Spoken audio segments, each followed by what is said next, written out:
interesting, Santana. You kind of played in the bridge generation in the sense that now it's almost the quarterback is, you can't touch him at all. Jerry was telling the story about Bill George and Bart Starr. As a defensive lineman, as you watch the game today, are quarterbacks protected too much, in your opinion? In my opinion, yes. Of course, as a defensive lineman, there's a physicality to football, and football, it's easy, it's fundamental, it's running, blocking, and tackling. And the team that typically does that wins the game, except for a fumble here or, a change of possession, something like that.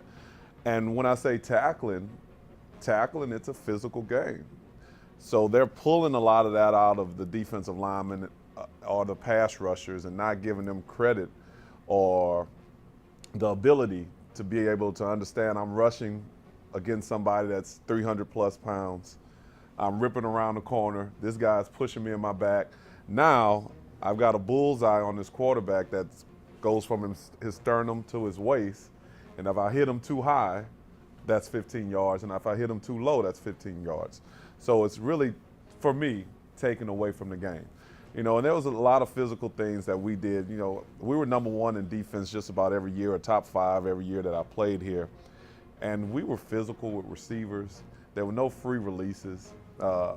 Tight ends, we gang banged them all the way up the seam.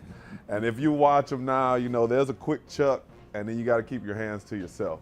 So the game has always been swayed towards offense, and for some reason, somebody that makes a lot more money than I ever did always feels like the NFL or the fans want you to score points to keep the butts in the seats, so to speak. But I definitely enjoyed the physical nature of the game because we wanted to be physical, and especially in the division that we played. It's the NFC Central, and it's called the Black and Blue Division for a reason, and we wanted to live up to that reputation. Exactly.